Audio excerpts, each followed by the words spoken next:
What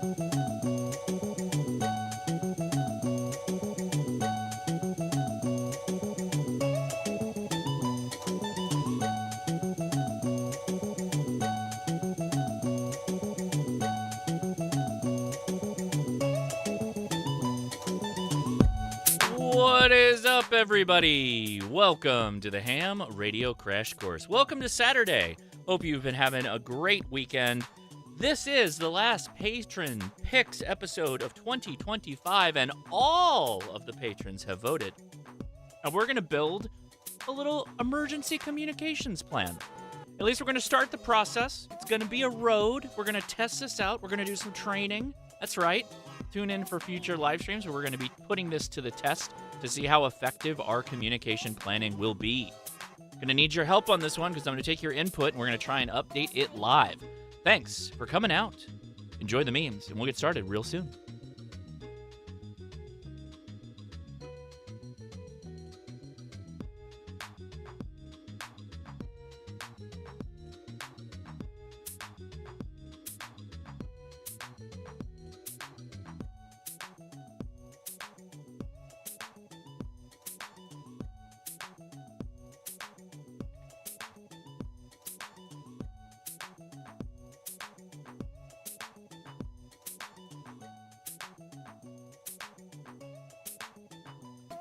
How's it going, everybody? Thanks for coming on out. We're having a good show for you. This is voted by the patrons, so if you don't like the vote, if you don't like the result, well, consider supporting over on Patreon. Link is in the video description. Better way to go than just the YouTube side, I gotta say, because you get an ad-free podcast if you listen to the podcast and some other perks there that are special on that side. But anyway, link is in the video description. Thank you for the support, the continued support. Thank you for another fantastic year. We passed 400,000 subscribers this year, which is an insane, frankly, number to hit on a YouTube channel about radio communication. So I very much appreciate you guys. I really do. So we did get some questions on how the telethon went. So I'm going to mention that right up front. I talked to Steve Goodgame after, actually just recently, and he wanted to let everybody know that we raised a bit over $23,000, all things said and done. Specifically, there was $560 that was donated directly to the Give to STEM link for those that couldn't support on the live stream proper.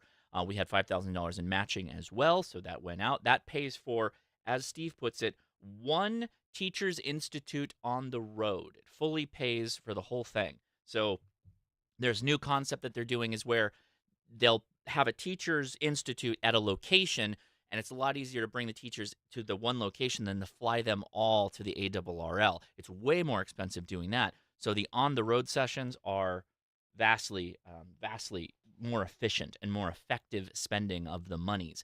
So that is all thanks to you.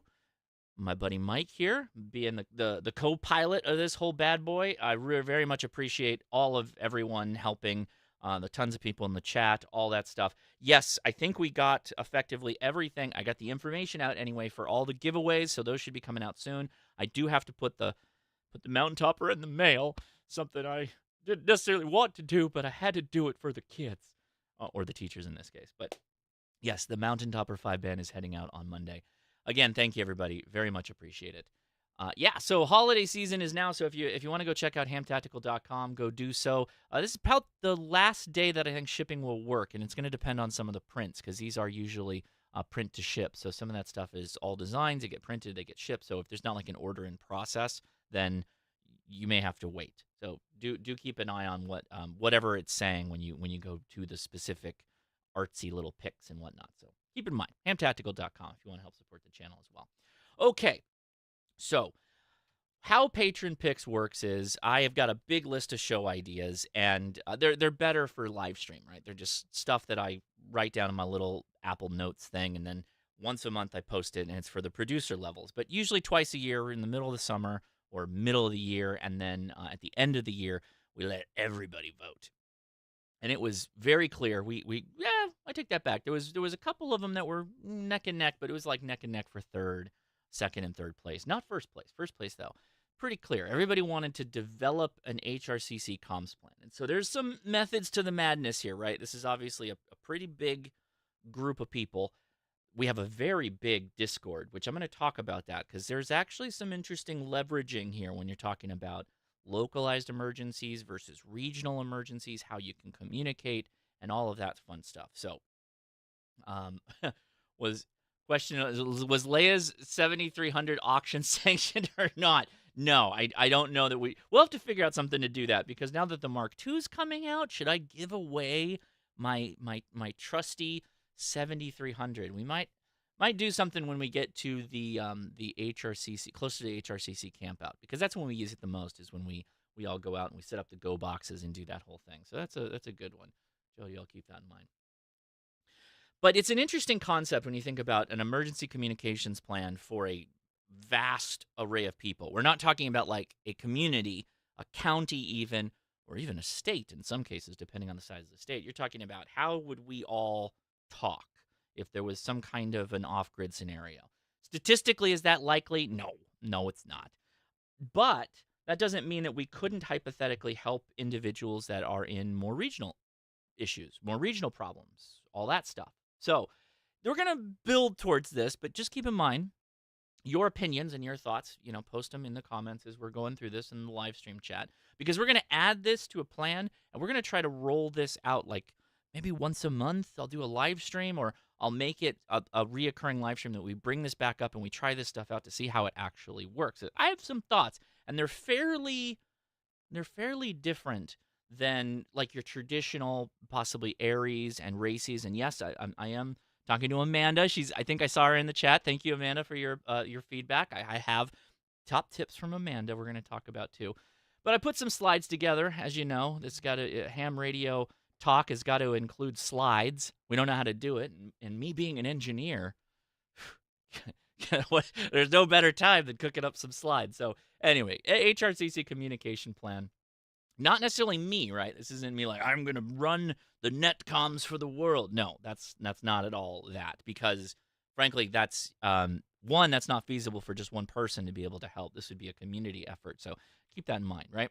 So what are our agenda here? Goals, right? What are the goals, the stated goals? Utilizing effective norms. So we will not be throwing the babies out with the bathwater. We should absolutely use tried and true practices that already work very well. And if that has nothing to do with us and we just use the systems already at play, like the Hurricane WatchNet, we will absolutely do that. That will be the recommendation, and we will build upon our plans here as we go along.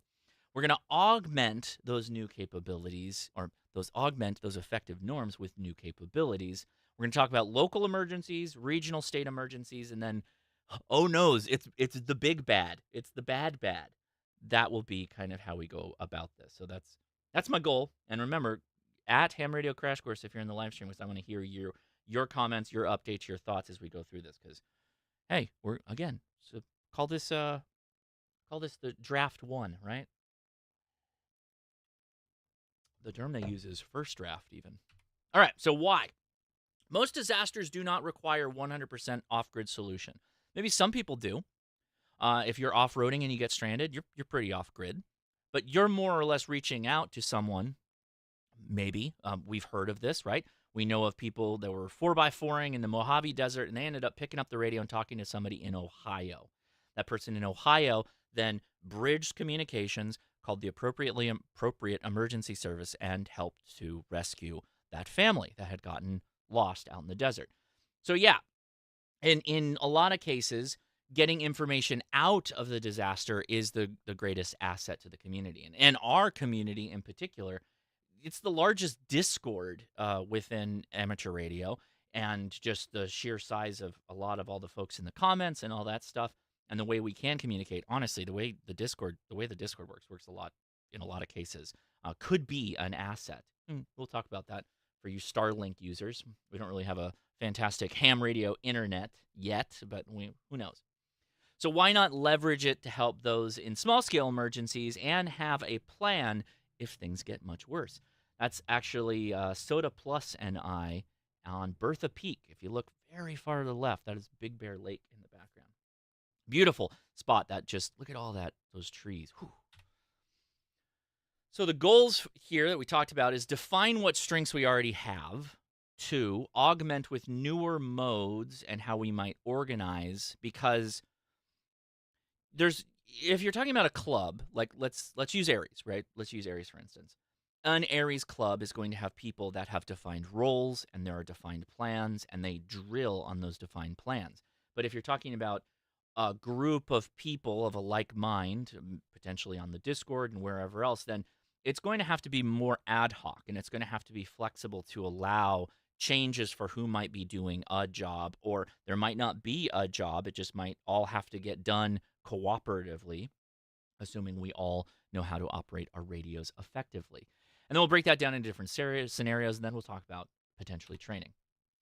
So, okay, what are some effective norms in emergency communication? Localized, doesn't matter, right? Just what do people use now? Simplex, VHF, UHF, HF, right? They are going to have radio-to-radio communications that's primarily voice. We know this from Asheville, where they use they use a repeater, but they also use handy-talkies a lot to communicate in between each other when they were doing the jobs that they were doing. As well, repeaters, both with and without internet linking. So if we remember, the Mount Mitchell repeater in Asheville was situated outside of the disaster area, but had such prominence above ground that it was reaching, was it 4 states, tri-state? I don't remember, but it was a massive footprint at like 5 watts of power, an insanely capable repeater. But that had internet linking. So I was listening over Broadcastify to that repeater as the disaster was literally unfolding. We were hearing live updates, which was just crazy. So there are nets. Those nets include voice and WinLink. And yes, there are JSA called nets as well, now that I think about it. There are other nets as well. What is a net? It's usually an organized system where there is a net controller. That person will take the call signs of people calling in, and then there will be a quick, usually try to be quick and brief, exchange of information. And there can have check-in periods throughout a period of time, and then it ends. Or, like a disaster net, it will run over the period of the disaster, the period of the storm. And during that time, they will call out for check-ins for people to come in. What does that look like? Well, it's, I need to find out if so-and-so is okay. Or, I am so-and-so, I am okay. Can you tell Judy in Nebraska that I'm all right? Let Judy know I'm, outside the hurricane, that everything's fine. I made it out. I got the dog. We're good, right? That is health and status out, as well as health and status can come in asking for, is Barry okay in Florida? Well, do we have anybody on the net that is in the relative area of Barry? Go check him out, see how he's doing, right? And then, of course, a lot of this, particularly if you're in a disaster area, requires off-grid operation. So you're going to need solar panels, or you're going to need, if it's a bad storm, probably not solar panels. But if you're like me and you live in earthquake land, our earthquakes don't take out solar panels usually, so we can be off-grid with solar. But you're going to have appropriate battery backups. You're going to have to think about generators and stuff like that. I'll go ahead and say up front, like all that talk of PACE plan, primary, alternate, contingency, and emergency that we've mentioned over and over again, you're going to have yourself squared away, right? Responsibility is going to be on you to be squared away in that sense. Go back and watch the myriad of videos where we talk about emergency preparedness and gear. This is not going to be a gear discussion. This is going to be more the how-to discussion. And then what are other effective norms? Amanda's in the chat. She can tell us all the list of standardized forms that people use for Aries, RACES, you name it, right? Perfect. Yes, there's tons of instances where those can be effective, and we should probably check those out. Maybe not to begin with, to start, but maybe not. I think we know a couple of ways to make that work that could be fun. So, yeah, we'll have to consider it. Somebody mentioned, so I think yes. RJ asked, does Meshtastic have a place in emergency comms? I think yes, and there's some kind of a method to my madness here in my brain. I know that primarily you all watching me are ham radio, you're ham radio licensed, or you're ham adjacent, you're ham forward, if you will. Very forward on the ham. But you also play with these other systems, and I think there is an interoperability component to this emergency plan, but I think for right now, just getting our feet under us, we stick to the ham radios, and then we start looking at things like Meshtastic and the other stuff. But I would say absolutely. My node here in Southern California, I can go into Ventura County and all the way down, some cases into Mexico, but down deep into San Diego for sure, and be able to communicate up and down the coastline there, which is a huge mesh. And a lot of that is the backbone is a lot of solar-powered Meshtastics that are high, either on the top of someone's roof or really on the top of different mountains, and that's what allows us to do these piggybacking. Do I think it's like as effective as having just a voice repeater up there? Probably not, because there are dropouts that occur. I feel like particularly in a mesh as large as ours, where you have a couple of bottlenecks where a lot of traffic is going through one mountaintop repeater, for instance, it can get a little bogged down if you have to get down, say, into San Diego or whatever the attempt is. Do I have a lot of evidence to back that up? No, that's just my brain. I'm thinking about it. So what are the realities, right? What are the realities of all this? And yes, Amanda, you bring up a good point. When I did my last emergency preparedness video, a lot of people mentioned that I didn't mention radiogram. And frankly, that is a fantastic kind of stepping over the traditional means, because you got to go out of the radio at some point to get the message to the individual person.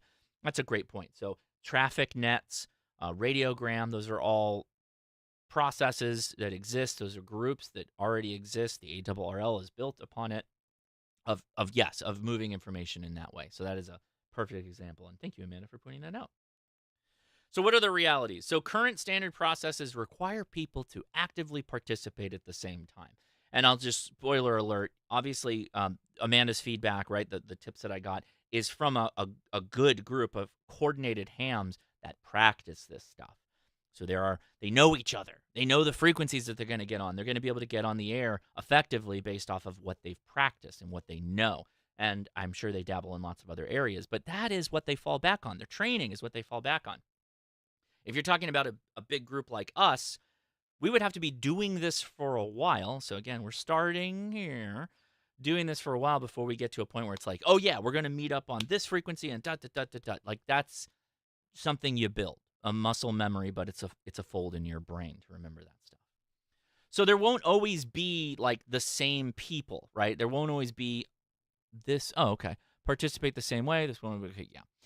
Many who's just like, hey, I heard this HRCC emergency thing. What's it all about? And I'm like, oh, who are you? What do you do? Like, is there a vetting process? No, because it's just the internet's too dang big to be able to do that with anybody who might watch this. Why is my hair so good? My hair is horrible tonight. I will mention, I was setting up and tearing down a carnival today. I literally got home an hour and a half before the live stream to do this.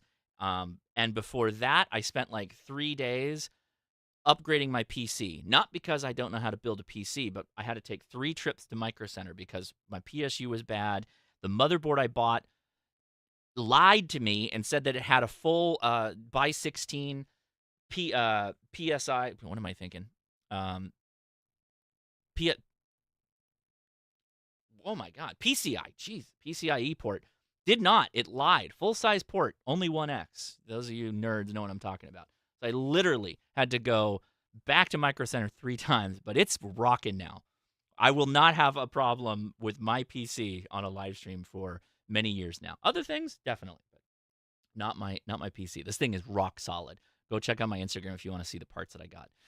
Anyway, and so many won't understand, right? We're going to roll into a disaster, or maybe they'll roll into a live stream where we're practicing this stuff, and they're going to be like, well, how do I participate? How do I get to understand this? How do I start out? Well, it may not be the way to go is have like Bob the ham, who's in the middle of the country, could work, right? He could participate, but he may not be the net op for something we might run. We might have to find something that's a little bit more disconnected, if you will, and hopefully that'll make sense in a little bit.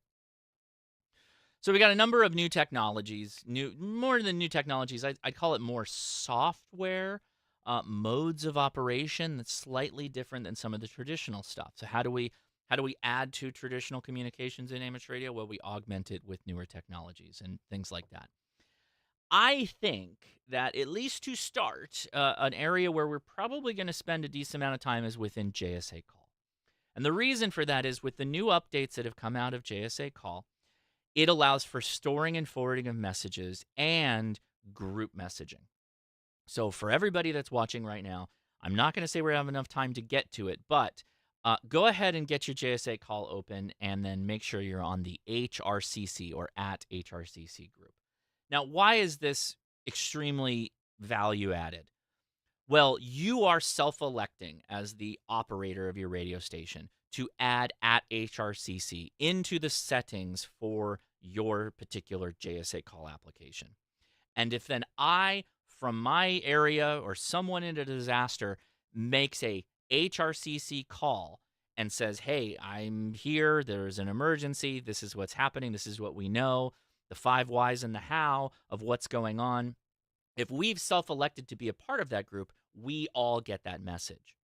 That person can then go a step further and put in like messages in their inbox or push a message out to everybody that's self-enrolled, and then you can read that message later. So the idea here is run JSA Call, be a part of the HRCC group, and then you can push basically messages to everyone that wants to self-enroll themselves. You don't have to necessarily email someone, have a list of call signs on WinLink, or really depend on any of that. It's by the willingness of you typing HRCC in the group. I'll show you how to do it later. Then you're in. Like, that's it. Like, there it is. And then you can just blast everybody. Now, from that, we will build upon it with other capabilities. But that is, I think, like, ooh, new technology. Yes, this is what we want. We want that ability to blast out to a group and send messages for those in the group who may have their station on, but are not sitting in the driver's seat, if you will, of their radio to be able to pick up the messages directly. That is a big, big value-added thing. That is not something that a lot of modes of operation in amateur radio can say they can do. We'll talk about some other ones, but yeah. WinLink, peer-to-peer, works without an internet-connected gateway. Yes, so obviously we love WinLink. WinLink is fantastic. If you are in a localized emergency, and you know the call sign of a station outside of that area, a gateway, and you can make contact with them, well, they may have internet, and they may be able to get your emails to you. So it's a fantastic way to be able to communicate. You can communicate to email addresses that aren't amateur radio addresses, just the way you would do anything. You just have to use the WinLink client and use your radio to connect. But peer-to-peer is ham-to-ham. You can use my call sign. You can send a message to me.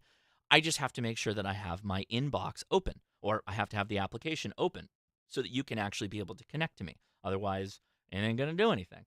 But that's another fantastic way, but you have to consider that's many to one versus one to many, right? So with JSA Call, you have a one-to-many situation where one person is blasting out to many people with one simultaneous message, assuming they can hear each other.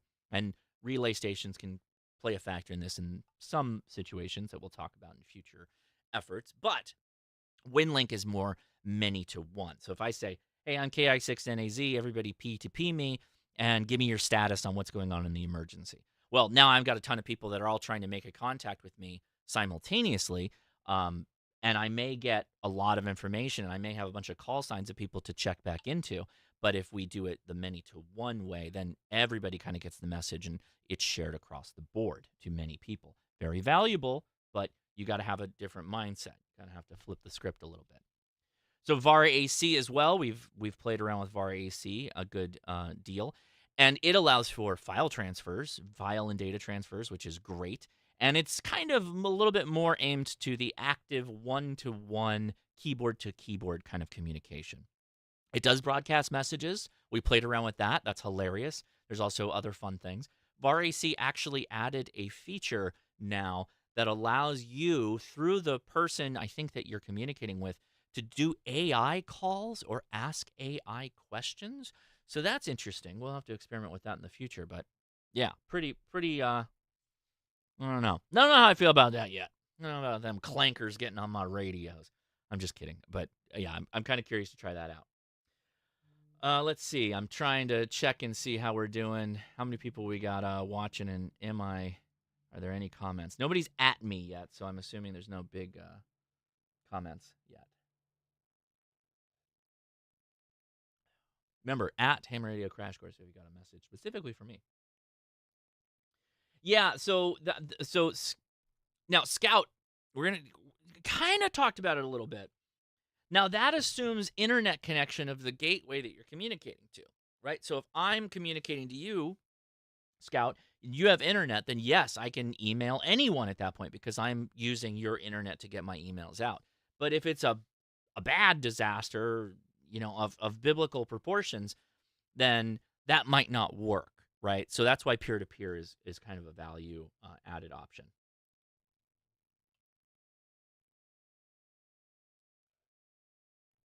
Oh, cool. We got some people that have tested the AI stuff. Yeah. Yeah, that is one reason why I think VAR-AC is a good option to mention here that we're going to have to dabble in and get some training, a little bit more focused training, right? Not just playing around like, hey, you can do this. Hey, you can do this. It's actively in development. VAR-AC, the team behind it, I get emails from them. If you don't, you should go sign up for their newsletter. It's good. Like, they are actively involved in the process, which I absolutely love. What is the purpose of a tactical call sign? I sort of know, but want to confirm. I don't know what a tactical call sign is. Are you talking about a special event call sign? You're talking about using at HRCC? So at HRCC, if you think about it in software terms, if you're in the application, JSA call, and you say at HRCC, then your app is normally just looking for your call sign to say like, oh, he's talking about me. I'm going to save that message on my inbox, or I'm going to pop it up on the incoming window for JSA call. But it adds a kind of a second layer by saying at HRCC says, oh, anything that comes in on this group, I also want to know about, should be notified of, and if it's a message, I should put it into tactical call sign would be something like county EOC or state OEM. Yeah, that's a good question for Amanda because she's in more of that space. I don't know, truth be told. Maybe she'll respond to you. Joey Shreds says, got my technician license today. Thanks for all you do. Your videos were very helpful. Just waiting for my call sign. Well, congratulations, Joey. That's awesome. Very much love that. So, we'll get there. SSTV for showing state of emergency. Wouldn't that be funny? It's like, we recreate the news very slowly with with SSTV. That's got a place for it. Yeah. The non-hams I would contact are almost 900 miles away. If the same emergency affects us both, biblical is probably the app. Yeah. So exactly, that is true. SSTV for disaster memes is also the right answer. So you get the idea. You get where the idea is like, how do we augment with current technology? Well, this would be the way. I'll explain. All right. So let's say we break this down into, local/regional. What does that look like? Well, local emergencies, you're generally talking comms plan stuff, is you're going to check AM, FM broadcasts, right? We're not throwing out any babies of the bathwater. You're going to use what works. So you're going to check AM, FM broadcasts. Is this a local or larger issue? Is the AM station just completely off the air? Are other stations off the air? It's not a good sign if you're talking about stuff like that. What is going on? Write it down. Write it down. Type it. I would say write, though, because you don't know how long you're going to have power on whichever device. Unless you're totally squared away, then you do you. Now, this always needs to be stated just for like safety purposes, but if you have a local emergency actively going on, then playing radio might not be the first thing you want to do. If it's like, hey, the flood is coming, you need to evacuate, well, then just do that. React, right, is the next point. If it's a local emergency, react if the issue is dangerous. React if you are being told you need to evacuate. Hope you got your go bag together, maybe your go box. This would be the time where you'd pack up and head out, right? Don't. Where is it? Don't self-dispatch. Don't wait. Don't self-dispatch. Yes, I'm not saying self-dispatch. I'm saying specifically if it's a dangerous situation, get you and your family and your loved ones and everything else you care about that you can carry safely and quickly out of there, right? That's what we're talking about. Then establish comms on VHF, UHF simplex. Hopefully, right, you have good repeaters that have off-grid power supplies or power capabilities, or you just have a really good simplex network of hams like I do here in Southern California, then that would be good. What are we doing by coordinating efforts? What does that mean? This would be where recorded information like, well, I heard on the radio that this area, these three rivers have, flooded, and this whole area is not accessible via road. So we all are either stranded, or we can't get over here, or we can't get over there, or the rain is continuing to come down, and we expect greater, higher water levels as time goes on, right? This would be where you'd get that information out to the appropriate people. Now, a lot of times on a repeater, you could have a group that already runs a net, or there's maybe a known net op, a known figure, or maybe it's an Aries group that uses that repeater. And so you could see that there may be some establishment that's already kind of known, and it may kick off, and then you can support that and be a part of it and use the check-in process as you should always, right? Don't go, reinventing the wheel here. Again, we're just gonna adapt with what already exists. If you don't know your local Aries groups or your local Races groups, you should go to the ARRL Find a Club and use that to search your local area. Set the range to like 50 miles or so and see if there's anything in your area. Now, this is where you might then check into the HRCC JSA call. Now, how would you do that? I'll talk about it a little bit later, but you're basically going to right-click on the group, and you're going to say, hey, send this or store this in your inbox. If it's a small regional emergency, then you may not have to just blast everybody, but maybe you just want to. Maybe the blast is to say, hey, I made it out of the disaster area, and there is actually somebody I need to contact. Would someone be willing to do that? Please reply and say you're going to do that for me, right? That would possibly be helpful in that case. So there are cases in local emergencies where you may want to reach out and ask hams for a little help. In emergencies, how do we pass messages to relatives like Stella's grandpa says hi, wants to make sure you're okay? Yeah, so that's a good one too. In those cases, see, this is when, what's the best way to do that? The thing to keep in mind is you'd almost have to place yourself somewhere where the public can come to you so that you could take their traffic and transmit in. Do you happen to live in an area where lots of people live in a very special localized emergency spot? Probably not. What would instead happen is the people in the emergency zone or those displaced by the emergency would reach out via radio to have health and status go out to relatives. So instead of it being Stella, grandpa says hi, wants to make sure you're okay, it would be more like Tiffany in the flood disaster plane has evacuated, and then you found a ham or is herself a ham and used their radio to message another ham via HRCC on JSA call, or found another net or something along those lines and says, hey, I really need you to contact my grandpa and let him know I'm okay. It's the order of operations is reversed, right? That's kind of the way to look at it. Is those seeking help in localized emergencies generally needs to have their communication squared away enough that they know how to communicate out of that area to reach people. And we've seen that, right? We've seen that many times.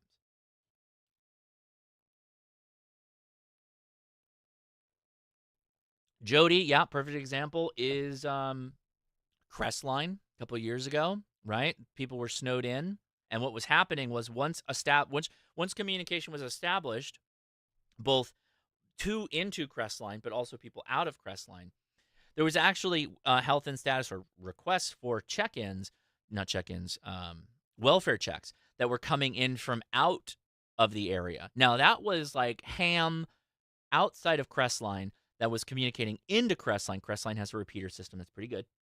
So does Big Bear.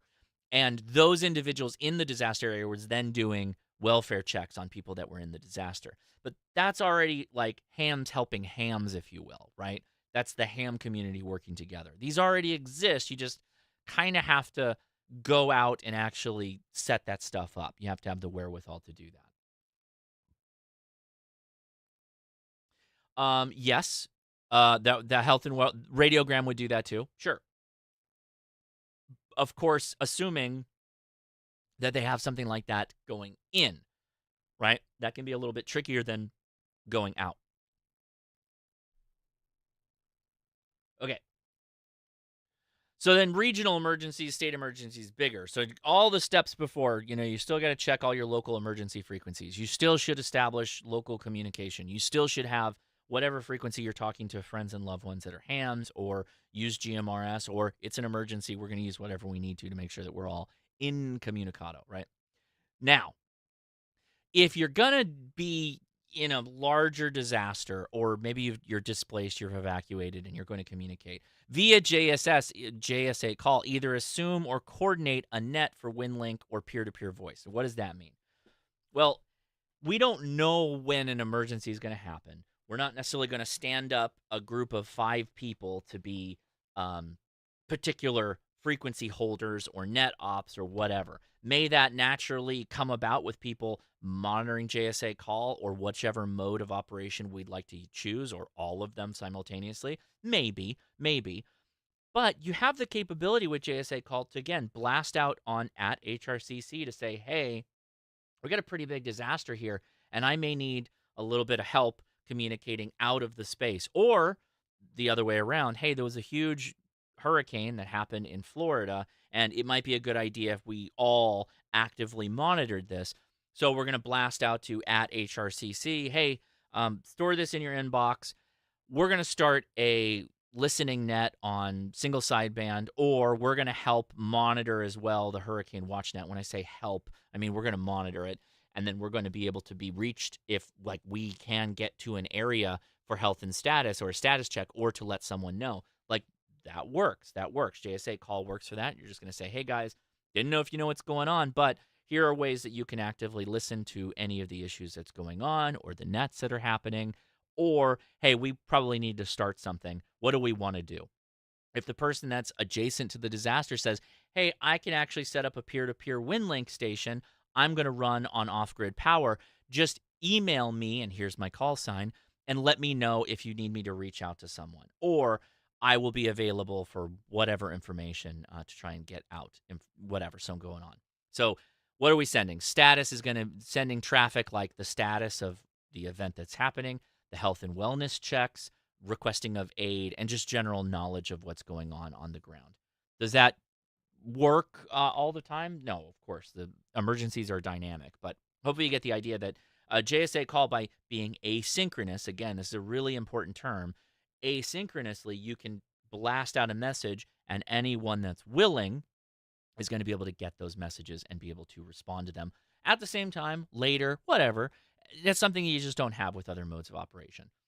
I appreciate there are other modes we're going to talk about, but this is the one that comes to mind that's the easiest when I think about it. In a disaster, grab metal detector and RIDI and go in a woods. Don't forget your SKS. If you're going in a woods, never ever forget to bring your SKS.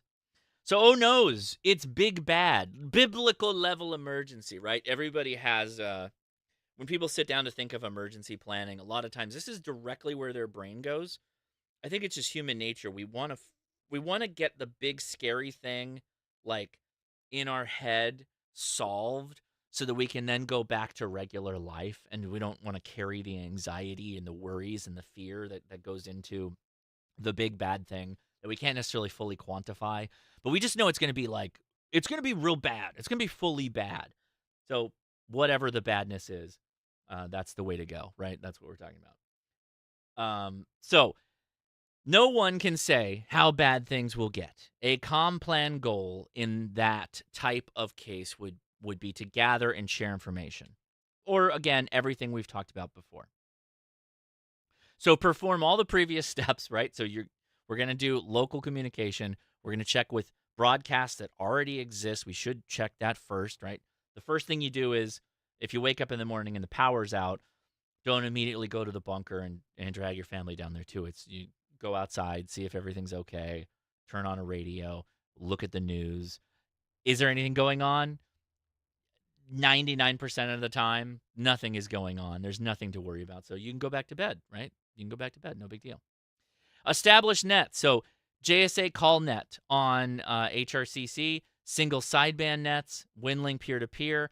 If it's a hurricane, again, that's a smaller event than what we're talking about. This is like if you're watching Pluribus, right? Pluribus episode 4, or was it episode 5? There's like one guy with a ham radio, and he's going he's going megahertz, kilohertz by kilohertz, and writing down and listening and seeing if anything changes. There's nobody else that's like human right now on the show, but he's still doing it. And this is the case of that. So everything still exists. We're still going to use at HRCC, but this is where we're like, okay, let's expand this now. Single sideband, WinLink peer-to-peer as well. This would be also VAR AC. Lots of things come to mind, but hey, I'm. This is kind of where I'm at right now. This is where I'm like, all right, I think we should probably practice this and actually try it out, have a mock emergency, and see what we could do there. So yeah, yeah. Mount Wilson covers me pretty dang good. I can walk outside in, I don't know, 50 square miles of wherever I'm at if I'm in the South Bay area, and I can see Mount Wilson. So it's a fantastic repeater. We have no problem with that. Mm-hmm. Donkey Net, 7.2 megahertz. Yep, that's exactly right. So let me show you what I'm talking about here. We are going to pull up JSA call, right? It's running in the background. Now, mine is got a black background. What is going on with my... Oh, interesting. I'm going to have to change that background. That's a little weird. But anyway, so if you've never used this app before, I'm not going to go into the full breakdown because actually, we could show a little bit more than I normally would. I have a ton of videos on these. I think yearly, Mike, K, and MRD hop on a live stream together, and we just talk about whatever's new and interesting with JSA call because there's always something fun going on. But, okay. If you've never run this before, you go up to File and then Settings, and you're greeted with this screen right here. So you're going to add your call sign, which mine is entered. It's just I've got some weird background stuff going on. And then you're going to enter your location. Once you do that, then you're able to do a couple of other things. But underneath that, call sign groups, comma separated. See what it says there? It says at HRCC. Right? You're going to add that in. And then under radio, this is where you actually do WSJTX things. If you've ever set up WSJTX, and it's the same concept, except it's split into serial port and then COM. So, I'm sorry, cat control or rig options. So under cat control, you select the port of your radio, you set the baud rate. If you're an ICOM guy or girl, data bits is going to be 8, stop bits is going to be 1. You leave handshaking on default, and then you hit test cat. Boop.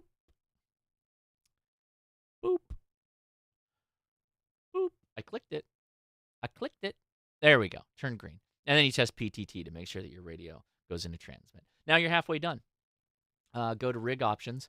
Hit cat right there.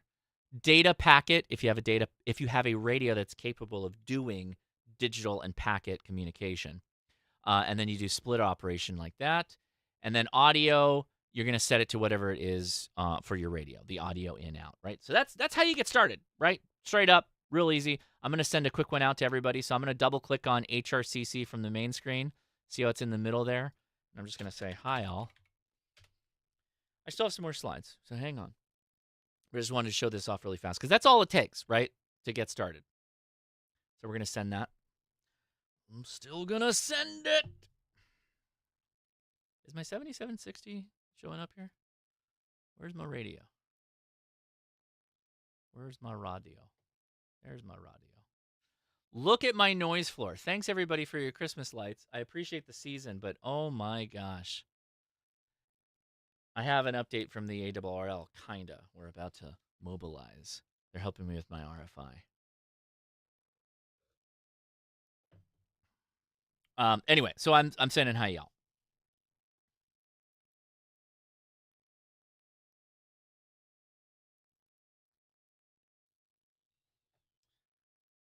I will, KC9 USB, I talked about it a little bit before. I know you're just replying to somebody, but it's a good point. We're starting out with ham radio. This is, I called this like, again, first draft stuff. We're gonna get started on our own. We're gonna practice some stuff, and then we're gonna start to expand, right? Then we're gonna talk about other modes and other stuff like that. But keep that in mind. Okay, so we sent out the message. Maybe somebody will reply to me. I don't know. We'll leave it for that. But here's the thing I want to show you. If you right click, I don't have the little sonar thing's not working on my computer, but on the very right side, upper left, it says at HRCC if you type that in. Right click on it. Go to directed message to HRCC, and then you're going to go to, where is it? Message. Please store this message in your inbox. And we're going to say, hello from the, get rid of that. Hello from the live stream. So now that's going to go in their inbox, and that's asynchronous, meaning they're going to have an inbox message they'll be able to check later. That could be a daily report, a half-day report from somebody that's dealing with a disaster or somebody who's coordinating something, or it could be a blast to say, hey, here's our nets of operation. We're doing single sideband. The P2P, peer-to-peer WinLink nodes that are accepting traffic right now, if you're interested, is this call sign, this call sign, this call sign, this call sign. And they'll be functioning as almost a relay because you may not be able to hear me across the country or across wherever you're at. You might be able to pick up one of those other stations, and that might be your way of bent piping your way through other modes of communication to hit me or hit someone that's in the disaster. And that's kind of the point here, is we need to kind of hopscotch our way often to get across the country for effective communication, and having relays, it's a relaying system is what we're talking about, is pretty much the way to do that.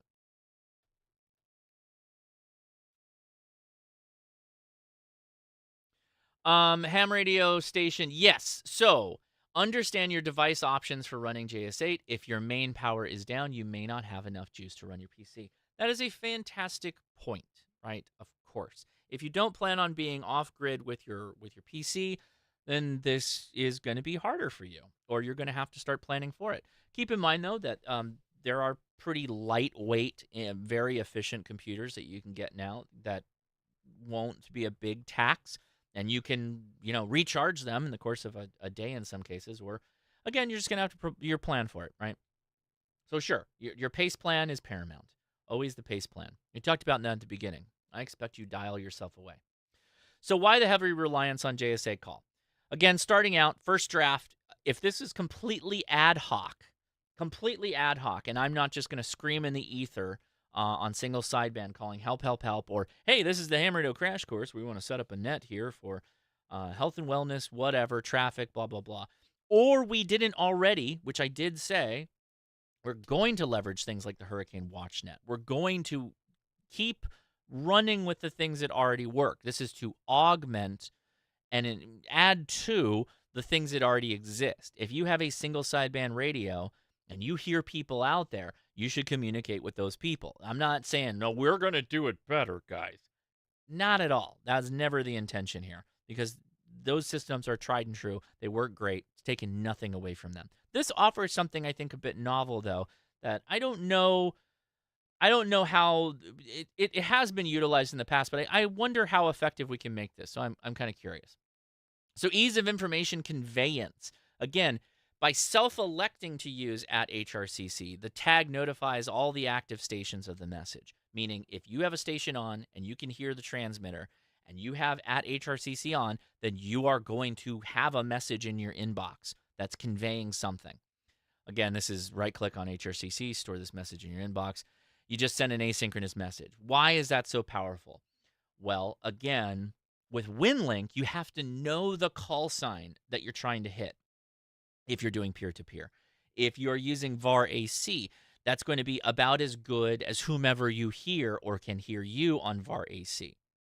But if you want to blast out information to a ton of people, then having the ability to use a group like this is extremely beneficial. And there aren't a lot of options that exist in that space. In fact, I don't know of many that do. So somebody can correct me. Yeah, somebody can correct me and let me know. But I did get a response from K0WAV. Oh, he was just sending SNR. I thought somebody was responding to my message. Never mind. Let me go back. It's easy keyboard to keyboard communications. Again, at HRCC, double click on it, start typing. Easy to coordinate single sideband frequencies. Easy to nominate PTP WinLink stations. Whatever. You can do all of it with this. It's kind of a like, oh shoot, an emergency happened. We don't have this robust plan where call Evan first. He's the HRCC admin who's going to get things done for you. We're not going to do that because we can't. There's too many people. So keep in mind, this whole thing started with we're a disjointed group of people that are on the internet. If we lost some portion of that communicating to some of those groups of people, how would we get back in touch with them? Well, here's a way. I think this is an easy way to get started. It would be fun to test this. I would like to do that. I'm going to try it. So that's the next thing, is let's try it in a show. We will test this live in the future. Now, there's something, oh yes, quick, tips from Amanda. Now, we're going to do a video with Amanda. Where is she? There she is. Yeah, she's she's in the chat now. I see her. We are going to do a video with Amanda because she's got thoughts. She's got thoughts. I pinged her and she's like, "Oh yes, I have opinions, Josh. And let me tell you some of them." Boom, boom, boom. She hit me rapid fire. Have an established out of area BPQ. Now, I did not know what a BPQ was. She educated me on this. It's a packet station, basically. It's a packet station that is out of the area that is a bulletin board system, basically. That is another way that you can share information one-to-many by having bulletin messages, right? Not just, an inbox thing where you're going direct, but a bulletin message. BBSs are good for that. So would that work for this? Yeah, absolutely it would. 2, define a meetup frequency.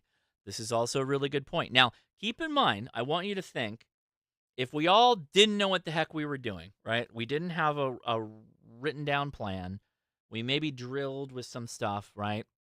Would we be able to do this by talking over at HRCC on JSA call? I think the answer for a lot of these is yes. But define a meetup frequency on 40 and 75 meters. We could absolutely coordinate that. Establish who can act as relay stations. Very, very good. You should establish all this stuff regardless of what we decide to do or what we want to have fun with practicing this. But yes, you should do that as well. Always utilize the top of the hour and bottom of the hour check-in and for check-ins on those frequencies. For local chatter, of course, 146.520, 580 for local chatter. And then Amanda's got thoughts. 446.125. She just told everybody her private frequency, so now she's going to have to get a new one. But, yeah.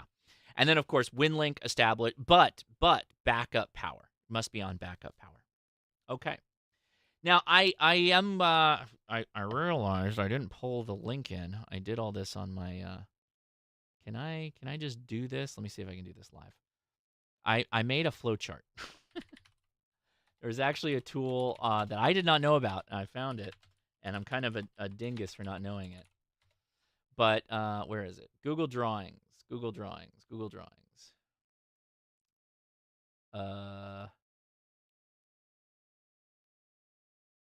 Okay. Sorry. I wanted to do this live as we're... Oh. Sorry. I posted it to the patron, so you guys already got this. But I needed to pull it up here, and I forgot to do that before the show. So let me see if I can do this quickly.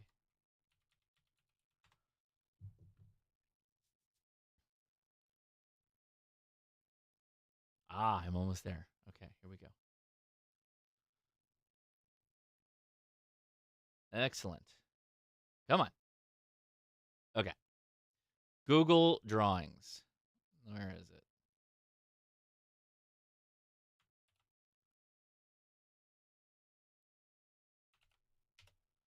Okay, so I did make a flowchart for this, and I will drop the link to the patron post right now. I made it public patron post, so anyone has access to it. But I thought this might be fun. Yeah, why not? Flowchart it up. We'll add to this as we go, but the idea was, yeah, let's do something that's a little bit more involved than just throwing my links in there. I think this is there. Let's see. Can you guys access this? I'll drop a link in the live stream.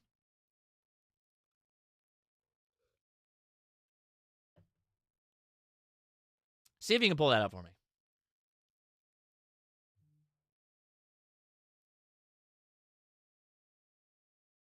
I'm looking at the chat too if people have questions or comments. Oh, link works. Okay, good. Assuming you're not a patron. But yes, thank you. Patrons got links to the slides and yeah. So KA2AUB. The question I have about the Raspberry Pi is the new JSA call, was it rolled out to the Raspberry Pi? Is there a Linux distro for that? If there is, heck yeah. Yeah, Raspberry Pi. The only concern I have with the Raspberry Pi, they can go a little wonky on you, right? So I appreciate that a lot of what I'm saying, it's like, Josh, radio, you just need a mic. You just need a CW key. Yes, those systems already exist. I'm not trying to reinvent the wheel again. I'm trying to augment, right? So the goal here is to augment. But yes.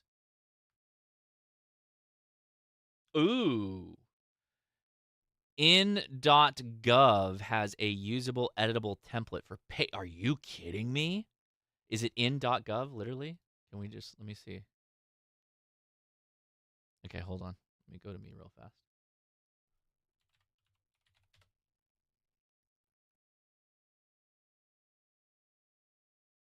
It's indiana.gov? I should have known that. Where's my webs? Can I just search pace?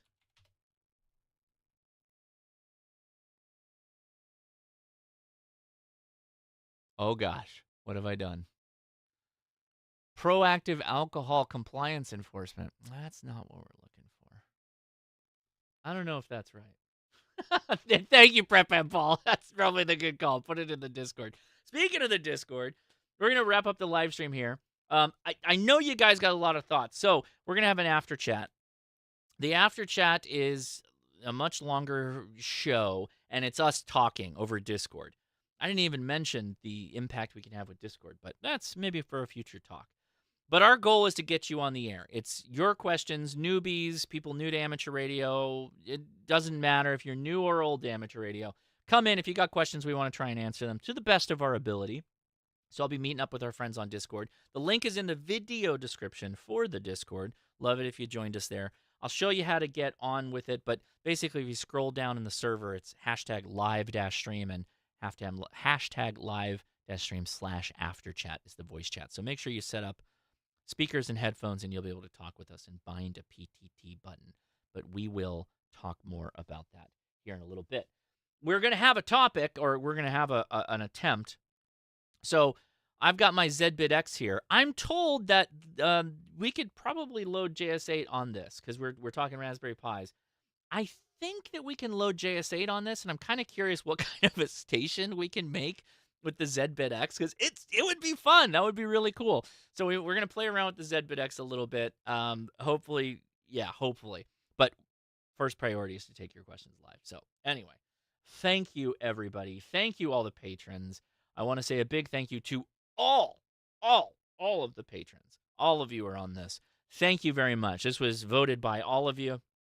So again, if you didn't like the vote, I think there was probably 20 plus options on there. Was there 20? I don't know if there's 20. We need to get up to 20.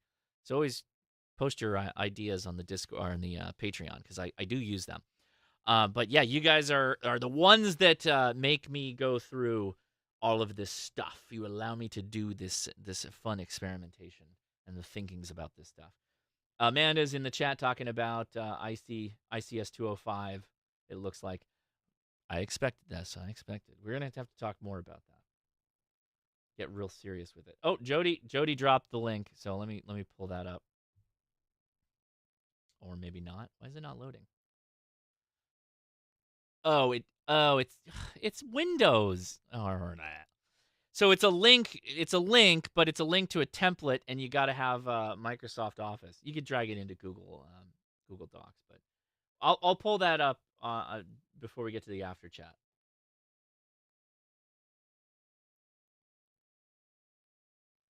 All right, I'm just scrolling for comments. That's kind of cool though. If they have a template for a pace plan, we should probably put some of those together. That would be cool. have something we can share out. I do like Libra too. KV4CW says the template is pretty basic. Yeah, I bet. I mean, what you it's probably got it's 2 columns, and one of the columns has a box, and you fill the box in. That's how it works. Hey, thank you very much. I appreciate that. Hopefully it was good. But yeah, I will drop the links to my slides and the flowchart. And I obviously I got to get through this month because Christmas light antenna season is now. I got to start cutting up antenna wires to start making this work. But yeah, you're late for the main show, but you're just in time for the after chat. So stick around. Oh, hey, there we go. Amanda! Yay! She's in. Okay, she's in. I'm telling you, Amanda. I'm telling you. I think you might like JSA Call. We should try it. We'll set something up, or maybe we got a show coming up here where we're thinking about things. I don't know. I'm just saying. Yeah. Thank you, Amanda. Amanda is awesome. That is very true, Frank. Yeah, we didn't even dip into that yet, but WinLink has pre-cached forms. You can actually just use them. It's built into the app. It worked really, really well. So thank you, patrons. Thank you, Phil. Very much appreciate you. I am Josh, KI6NAZ. We're going to wrap things up here, and then we're going to get started with another live stream after this. Again, it's to answer your questions. It does not have to be about emergency communication, but it can be. Be about whatever you want. Love for you to join us. First comers get priority, so join us, and we'll answer your questions to the best of our ability. And I will, yeah, it's a little, there's a little bit of a learning curve. You can go watch one of my videos, or you can just message me, and we can talk about it. Oh, hey, we got a KR4ESH. I am 14, and I'm wondering if you recommend the QMX Plus as my first HF radio. Money. See, this right here, perfect after chat question, but I'm gonna answer you. So, can I call you K-Resh? I'm gonna call you K-Resh. K-Resh. If you don't want to build it, it's going to take you an incredibly long time to get a QMX. Their backlog for the person that builds their radios, persons I'm assuming, is months. I bought one a long time ago, and I got it. I wanted to see how long it would take, and I have a video idea as well that goes along with that. But it took a very long time to get it. Works flawlessly, but it took a long time. If you plan on building this yourself, absolutely, buddy. Keep in mind, it can be a little, it's not, if you don't know how to solder, this would not be the first project I would recommend. Let me put it that way. If you are comfortable with soldering and you are comfortable following the directions to the letter, then you'll do fine. You'll do absolutely fine. And the forum and the, what do they use? Do they use groups.io? I could be wrong. But they have a forum that you can get on and you can communicate. Very, very good. Very, very helpful people. It's a fantastic radio. It's a very, very good radio. It has some, for this price range, it punches way above its weight class. One of the best inexpensive HF radios that is out there. So yes, I would recommend it if what I'm saying makes sense to you. Then yes. Good question. That would be a great after chat question. All right, guys, I'm gonna head out of here, and I will talk to you real soon, literally in a couple of minutes. So 73, enjoy the memes, and see ya.